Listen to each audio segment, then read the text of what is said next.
ሰላም ሰላም እንዴት ናችሁ? የደሱ ሄልዝ ቤተሰቦች እኔ እግዚአብሔር ይመስገን ደህና ነኝ። በያላችሁበት ሰላማችሁ ይብዛ።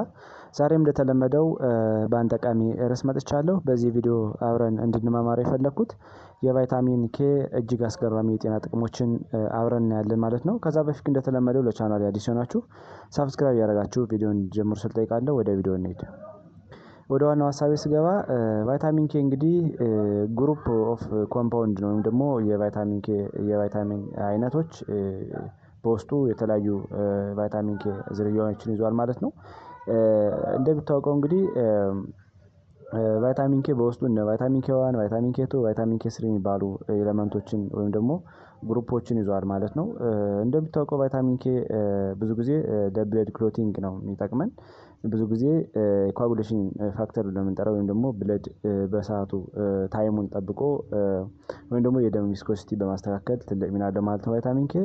በተለይ ደግሞ አንዳንዴ የሆነ ኢቨንት ሲኖር ወይም ደግሞ የሆነ ችግር ሲኖር ቶሎ ደም እንዲያቆም የሚያደርግልን የቫይታሚን አይነት ነው ማለት ነው። ሌላው ደግሞ ለቦን ሜታቦሊዝም እጅግ በጣም አስፈላጊ ነው ማለት ነው። በተለይ የፕሮቲኖችን በመስራት ለቦን አስፈላጊ የሆኑ ፕሮቲኖችን እንደ ኦስቶካልሲን ብለን የምንጠራውን የፕሮቲን አይነት በመገንባት ለቦናችን ጥንካሬ ጤና እጅግ በጣም ትልቅ ሚና ይጫወታል ማለት ነው። ሌላው ደግሞ ብዙ ጊዜ ደም ውስጥ ያለውን የካልሽየም መጠን ሬጉሌት እንዲሆን በማድረግም ትልቅ ሚና አለው ማለት ነው። በተለይ ካልሽየም ደማችን ውስጥ ሲያንስ ከቦን እንዲመጣ በማድረግ ሬጉሌት በማድረግ እንዲሁ ደግሞ ብዙ ጊዜ ደም ውስጥ በሚበዛበት ሰዓት ደግሞ ወደ ስቶሬጅ ሳይት ወይም ደግሞ ወደ ቦን እንዲሄድ በማድረግ ትልቅ ሚና አለው ማለት ነው። ያው ደግሞ አሁን እንዳልነው ቦናችን ሳፖርት ያደርጋል። በተለይ ፍራክቸር እንዳይኖር ጥንካሬያቸው ወይም ደግሞ ውፍረቱ ተጠብቆ ለብዙ ሰዓት እንዲቆይ ያደርጋል ማለት ነው። ከዚህ በተጨማሪ ደግሞ ሳፖርት ያደርጋል ኮግኒቲቭ ፋንክሽናችን ወይም ደግሞ አጠቃላይ ለአንጎላችን ጤና እጅግ በጣም ተመራጭ ነው ማለት ነው። በተለይ ደግሞ እድሜያቸው ገፋ ያሉ ሰዎች ይሄ ጄራትሪክስ ግሩፕ ብለን የምንጠራቸው ከ60 ዓመት በላይ ሲሆናቸው የቫይታሚን ኬ እጥረት ሲኖር ብዙ ጊዜ ለመርሳት በሽታ እንደ አልዛይመር እና ደግሞ ፓርኪንሰንስ ብለን የምንጠራቸው የመርሳት ችግሮች ይከሰታሉና ይህንን በማስተካከል ትልቅ ሚና አለው ማለት ነው። ከዚህ በተጨማሪ ደግሞ ለልባችን ጤና እጅግ በጣም አስፈላጊ ነው ማለት ነው። በተለይ ደግሞ ካልሽየም የልባችን ጤንነት ሬጉሌት ያደርጋል ማለት ነው። ብዙ ጊዜ አርተሪዎች ጤንነታቸው የተጠበቀ እንዲሆን በማድረግ አጠቃላይ የልብ ማስላችን ጤንነቱ የተጠበቀ እንዲሆን ማድረግ ትልቅ ሚና አለው ማለት ነው። አሁን እንዳልነው እንግዲህ ቫይታሚን ኬ 3 አይነት የቫይታሚን ኬ አሉ ማለት ነው። ቫይታሚን ኬ 1፣ ቫይታሚን ኬ 2 እና ቫይታሚን ኬ 3 ብለን የምንጠራቸው የቫይታሚን ኬ አይነቶች አሉ ማለት ነው። ብዙ ጊዜ ሁለቶች ናቸው ኮመን ብዙ ጊዜ ለጤንነታችን በጣም ተመራጭ የሆኑ ቫይታሚን ኬ እና ቫይታሚን ኬ 2 ናቸው። ቫይታሚን ኬ 1 እንግዲህ ብዙ ጊዜ ከእጽዋት ወይም ደግሞ አጠቃላይ ከፕላንቶች ነው የምናገኛቸው ማለት ነው። ብዙ ጊዜ እንደ ሊፍ የሆኑ ግሪን ቬጂቴብሎችን ሌሎችንም አዘር አረንጓዴ የሆኑ ቬጂቴብሎችን ስንመገብ የቫይታሚን ኬ ይዘት ያላቸው ምግቦች እንደ ቆስጣ፣ ሰላጣ፣ ብሮኮሊ እና ሌሎች አረንጓዴ ቅጠላ ቅጠሎችን ስንመገብ በከፍተኛ ደረጃ እናገኛለን ማለት ነው። ቫይታሚን ኬ 2 ደግሞ ብዙ ጊዜ እንስሳት ላይ ነው የምናገኘው ደግሞ አኒማል ሶርስ ላይ ነው የምናገኘው። በተለይ ደግሞ ፈርመንትድ የሆኑ ምግቦች እንደ እርጎ፣ አይብ እና የወተት ተዋጾዎችን ፈርመንትድ የሆኑ በከፍተኛ ደረጃ ይዟል ማለት ነው።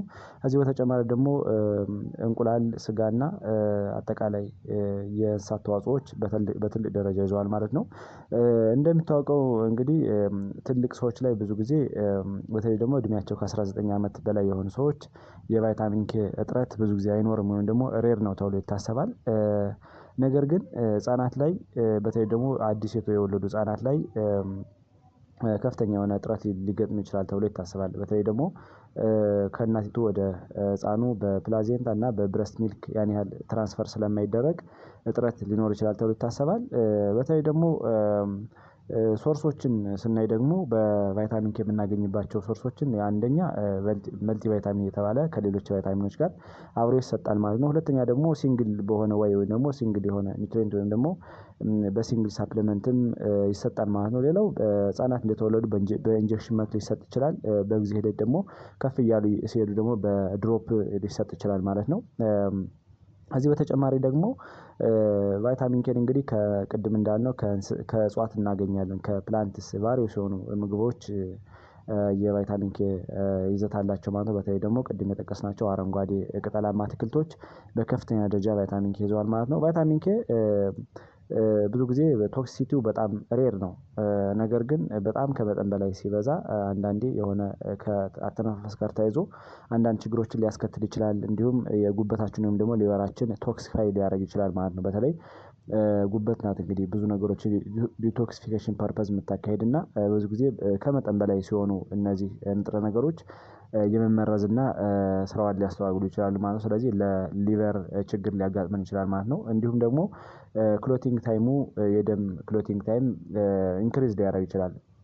በተለይ የራሱ ኢንተርቫል አለው ብለድ ክሎት የሚያደርግበት ማለት ነው። ከዛ በላይ ተቆየ ለተለያዩ ችግሮች ልንጋለጥ እንችላለን ማለት ነው። በተለይ ደግሞ አንዳንድ ኢቨንቶች ሲኖሩ ለምሳሌ ሰው ሲጎዳ በተለያየ ነገር ትራውማ ሲያጋጥመው አንዳንድ ችግሮች ሲያጋጥሙ አክሲደንት ምናምን በሚያጋጥምበት ሰዓት ክሎቲንግ ታይሙ በጣም ኢንክሪዝ ካደረገ ለተለያዩ ችግሮች በጣም ሞር ሾክ ሊጋለጥ ይችላል ማለት ነው። ስለዚህ ከፍተኛ የሆነ የደም መፍሰስ ሊኖር ይችላል ማለት ነው። ስለዚህ ብሊዲንግ ሊከሰት ይችላል ማለት ነው። አንዳንዴ ቶክሲ በጣም እንትን ከሆነ ማለት ነው። ሌላው ሰውነታችን እንግዲህ ቫይታሚን ኬን የሚጠቀመው ፕሮቲኖችን ፕሮዲውስ ለማድረግ ሊሆን ይችላል። ለምሳሌ ቅድም ያልነው ኦስቶካልሲን የሚባለው ለጎን የሚያገለግለውን ፕሮቲን እንደ ፕሮትሮምብ የሚባለውን አይነት ለመስራት ክሎቲንግ ፋክተሮችን ለመስራት ቫይታሚን ኬን ሰውነታችን ይጠቀማል ማለት ነው። ብዙ ጊዜ እነዚህ እንግዲህ የሚጠቅሙት አጠቃላይ ለብለድ ክሎቲንግ ነው።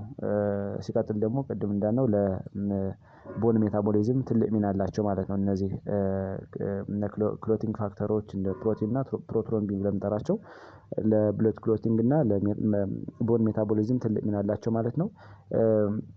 ብዙ ጊዜ አንዳንድ ሰዎች የደም ማቅጠኛ የሚወስዱ ሰዎች አሉ በተለያየ ምክንያት ማለት ነው። ለምሳሌ ስትሮክ የተለያየ ነገር ደም ውስጥ ላይ አንዳንድ ችግሮች ሲኖሩ የደም ማቅጠኛ በተለይ ደግሞ ትሮምቦሲስ ኢምቦሊዝም ምናምን ሲኖር ይወስዳሉ እና በተለይ ደግሞ እንደ ዋርፋሪን ሄፓሪን ኢኖክሳፓሪን ኮሞዲያን ብለን የምንጠራው ኮማዲን ብለን የምንጠራው የመድኃኒት አይነቶች አሉ።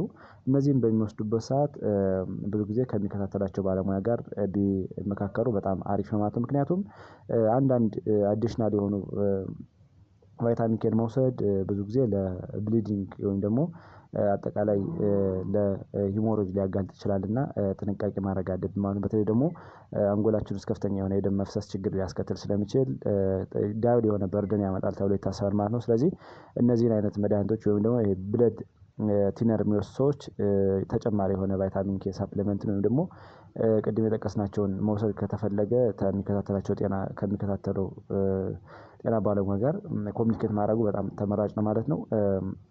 ከዚህ በተጨማሪ ደግሞ አሁን እንዳልነው ቫይታሚን ኬ እንግዲህ ብዙ ጊዜ አብዞርብ የሚሆነው ስሞል ኢንተስታይን ላይ ነው ማለት ነው።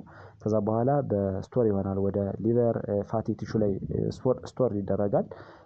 ከዛ በኋላ ነው እንግዲህ አስፈላጊ ከሆነ ብሬክዳውን እያደረገ ለተለያዩ አክቲቪቲዎች የሚጠቅመው ማለት ነው። ብዙ ጊዜ ቫይታሚን ኬ በፋት ሶሉብል ነው እንደሚታወቀው ፋት ሶሉብል የሆኑ ቫይታሚኖች ደግሞ ብዙ ጊዜ ቅባት ነክ ምግቦች ጋር አብረን ብንወስዳቸው በጣም አብዞርፕሽናቸውን ኢኒሼት ማድረግ እንችላለን ማለት ነው።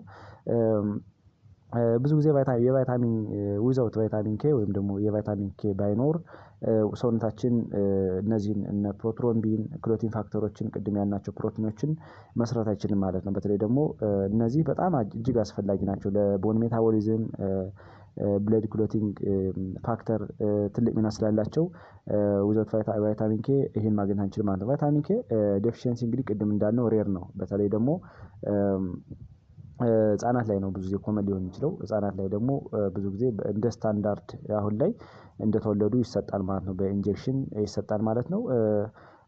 ነገር ግን አንዳንዴ ደግሞ አንዳንድ ከእድሜያቸው ከ19 አመት በላይ የሆኑ ሰዎች አንዳንዴ ማል አብዞርፕሽን ሲንድሮም ያላቸው በተለይ ደግሞ እንደ ሾርት ባውል ሲንድሮም ያላቸው እንደ ሲስቲክ ፋይብሮሲስ ሲሊያክ ዲዚዝ አልሰሬቲቭ ኮላይተስ ያላቸው ህመም ያላቸው ወይም ደግሞ የአንጀት መቆጣት ችግር ያለባቸው ሰዎች ብዙ ጊዜ ለቫይታሚን ኬ እጥረት ይዳረጋሉ። ይሄ ደግሞ ምክንያቱ ቅድም እንዳልነው እነዚህ እጥረት ካለ ስሞል ኢንተስታይናችን ወይም ደግሞ አጠቃላይ የቀጭኑ አንጀት ክፍል እነዚህን ንጥረ ነገሮች መምጠጥ አይችልም ማለት ነው። ምክንያቱም ኢንፍላሜሽን አለ እብጠት አለ ሁሌ አንጀታችን ስለሚቆጣ ጠቃሚ የሆኑ ኒውትሪየንቶችን አብዞርብ ማድረግ አይችልም ማለት ነው። በዛ ሂደት ለቫይታሚን ኬ ልንጠቃ እንችላለን ማለት ነው። ስለዚህ እንደነዚህ ምክንያት እንደነዚህ ችግር ያለባቸው ሰዎች እንዲሁም ህፃናት ብዙ ጊዜ ሳፕሊመንት ያስፈልጋቸዋል ማለት ነው። ስለዚህ ብዙ ጊዜ አሁን አንድ ህፃን እንደተወለደ ኒውቦርን ህፃን ማለት ነው አዲስ የተወለደ ህፃን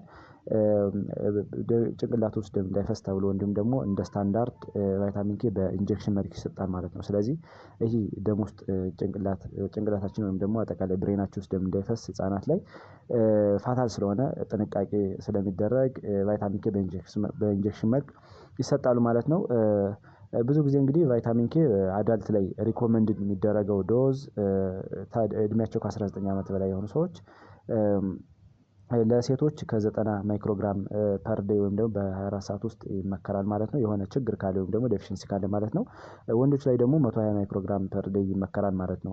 ነገር ግን አንዳንዴ ቅድም እንዳልነው ምንም አይነት ችግር ሳይኖር ዝም ብሎ እንደው በሳፕሊመንት መውሰድ ሌላ የሆነ ዳብል የሆነ በርደን ሊያስከትልም ስለሚችል አጠቃላይ ሰውነታችን ትልቅ ፋክተር ሊኖር ስለሚችል ጥንቃቄ ማድረግ አለብን ማለት ነው። ይሄን እንደ መግቢያ ካየን አሁን ደግሞ ወደ አራት እጅግ በጣም አስፈላጊ የሆነ የቫይታሚን ኬን ጥቅሞች ስናይ አንደኛ ለቦን ጤንነት ነው ወይም ደግሞ ለአጥንታችን ጤንነት እጅግ በጣም አስፈላጊ ነው ማለት ነው። ብዙ ጊዜ ጥናቶች እንደሚያስረዱት በተለይ ደግሞ እነዚህ የታተሙ ጆርናሎች ወይም ደግሞ ሪሰርቾች እንደሚያስረዱት ዝቅተኛ የሆነ የቫይታሚን ኬ ከኦስቶፖሮሲስ ጋር ይያያዛል ተብሎ ይታሰባል ማለት ነው። ምክንያቱም ቅድም እንዳልነው ኦስቶካልሲን የሚባለው ፕሮቲን እንዲሁም ደግሞ የካልሽየም እና ፎስፎረስን ሬጉሌት ማድረግ ስለማይችል አጠቃላይ የነዚህ ችግሮች ሲያጋጥም ብዙ ጥናቶች እንደሚያስረዱት ለኦስቶፖሮሲስ ሲጋለጡ ማለት ነው። ስለዚህ የቫይታሚን ኬን መጠን ማግኘት ለአጥንታችን እጅግ በጣም አስፈላጊ ነው ማለት ነው። በተለይ ደግሞ ቫይታሚን ኬ ለቦናችን ሳፖርት ያደርጋል። በተለይ ፕሮቲኖች እንዲሰሩ ቅድም ያልነው እንደ ኦስቶካልሲን ለምንጠራው የፕሮቲን አይነት ፕሮዲስ እንዲሆን ትልቅ ሚና አለው ማለት ነው። ከዚህ በተጨማሪ ደግሞ ስትሮንግ የሆነ ቦን እንዲኖረን ሜንቴን ያደርጋል። ስለዚህ ለቦን ሜንቴናንስም በጣም አስፈላጊ ነው ማለት ነው። ሌላው ደግሞ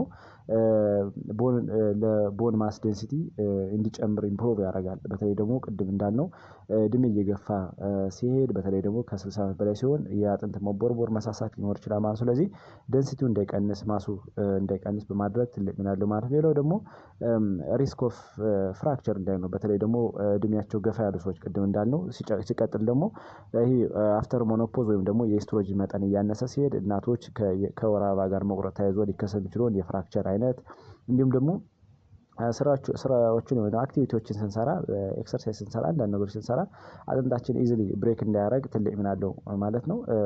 ከዚህ በተጨማሪ እንግዲህ አሁን እንዳልነው የቫይታሚን ኬ መኖር ፕሮቲኖችን ለመገንባት በተለይ ደግሞ እንደ ኦስቶካልሲን የሚባለውን ፕሮቲን ለመገንባት እጅግ በጣም አስፈላጊ ስለሆነ ቫይታሚን ኬን መመገብ ለአጥንታችን ጤና በጣም አሪፍ ነው ማለት ነው።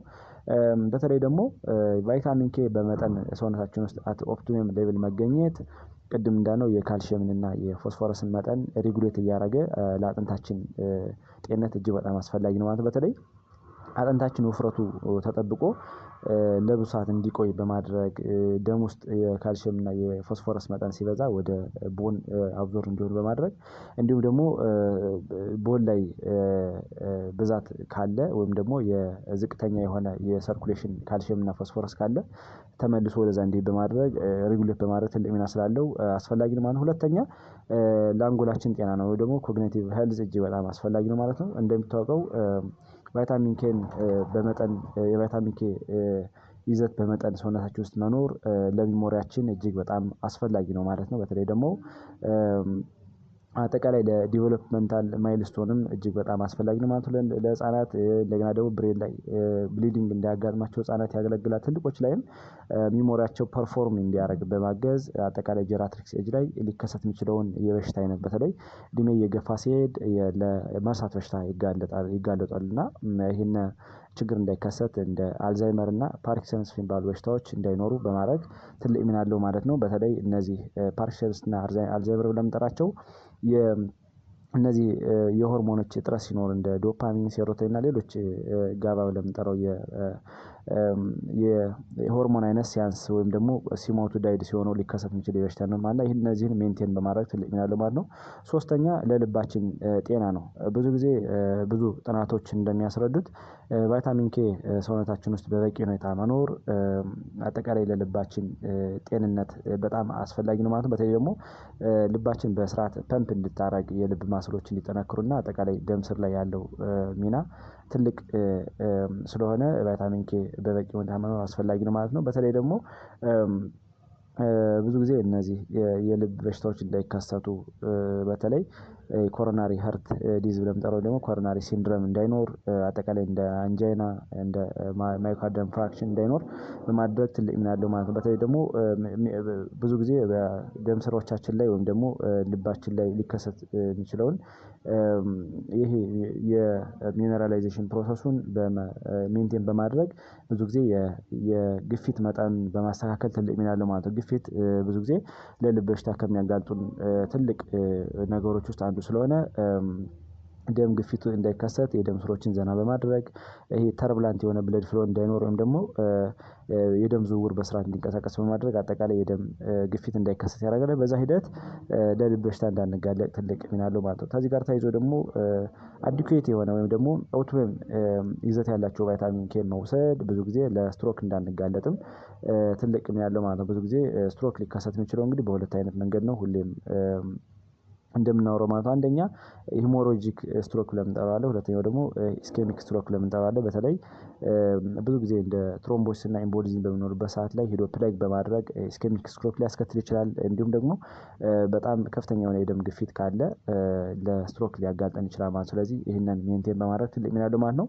አራተኛ ብለድ ክሎቲንግ ነው እንግዲህ ትልቁ የቫይታሚን ኬ ዋናው ፋንክሽኑ ቅድም እንዳልነው ለብለድ ክሎቲንግ እና ለማስል ሜታቦሊዝም ነው ለቦን ሜታቦሊዝም ነው የሚያገለግል ማለት ነው። በተለይ ደግሞ ቫይታሚን ኬን በመጠን አዘውትሮ መጠቀም ብዙ ጊዜ አራት አይነት ፕሮቲኖችን ለመስራት ያገለግላል ለክሎቲንግ ለብለድ ክሎቲንግ የሚያገለግሉ ማለት ነው። በተለይ 13 አይነት የፕሮቲን አይነቶች አሉ ማለት ነው ለብለድ ክሎቲንግ የሚያስፈልጉ ማለት ነው። ከእነዚህ ውስጥ እንግዲህ ቫይታሚን ኬን መመገብ አራት አይነት ፕሮቲኖች በስርዓት እንዲሰሩ በማድረግ አጠቃላይ ለኮአጉሌሽን ፕሮፋይላችን ትልቅ ሚና አለው ማለት ነው። በተለይ ደግሞ ቅድም እንዳልነው ሰውነታችን ውስጥ አጠቃላይ የራሱ ሰዓት አለው።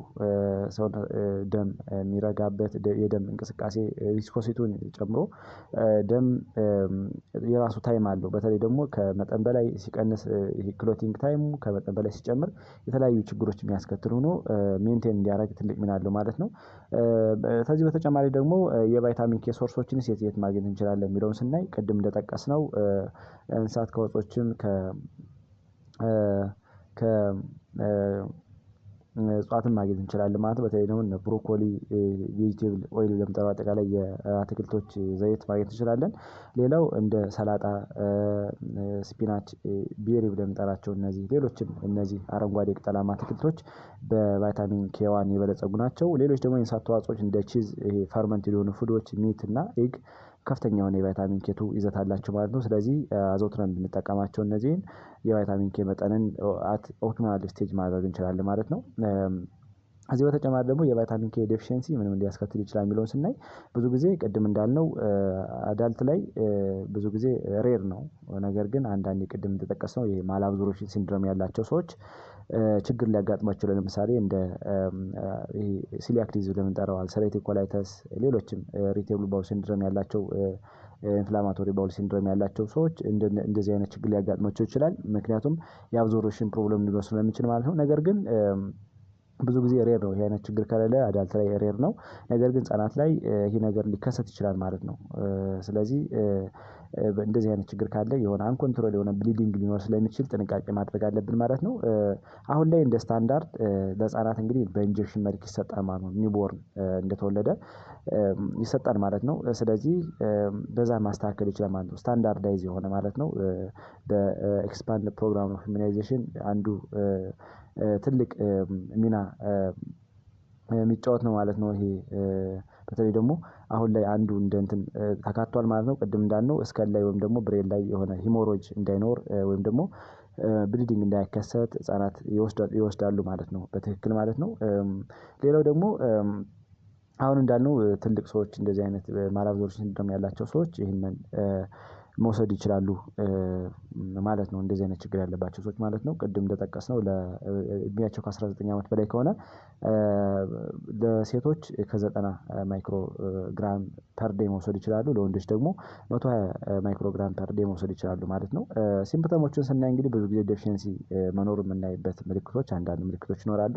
ብዙ ጊዜ አንድ ሰው የሆነ ኢቨንት ወይም ደግሞ አክሲደንት ካጋጠመው በኋላ ደም በስርዓት ክሎት የማያደርግ ከሆነ ዜር ኢዝ ሳምቲንግ አለ ማለት ነው። ወይም ደግሞ የቫይታሚን ተደጋጋሚ ችግር እጥረት አለ ማለት ነው። ሌላው ይሄ የአባ አፍንጫ ደም ብዙ ተደጋጋሚ ፍሪኩዌንትሊ የሚከሰት ከሆነ በተለይ ኖዝ ብሊዲንግ ብለን የምንጠራው የሚኖር ከሆነ ሌላው ስሞል የሆነ ሬድ ስፖት አጠቃላይ ፒቲቻ ብለን የምንጠራው ሰውነታችን ውስጥ አጠቃላይ የሚኖር ከሆነ ሊሆን ይችላል። ሌላው ደግሞ የሎው አጠቃላይ ቢጫ የሆነ ስኪን እና አይ ካለ የሆነ ሂሞራጂክ ዲስኦርደር እንዳለ የሚያመላክቱ ነገሮች አሉ ማለት ነው። ፔል የሆነ ስኪን ካለ እንዲሁም ድካም የሚሰማን ከሆነ አልፎ አልፎ ደግሞ በተለይ ደግሞ ቅድም እንደጠቀስነው ሲዘር ሊኖር ይችላል። ሂሞሬጅ ወይም ደግሞ ብሊዲንግ በሚኖርበት ሰዓት እንደዚህ አይነት ችግሮች ሊኖሩ ይችላሉ ማለት ነው። ስለዚህ እንደነዚህ አይነት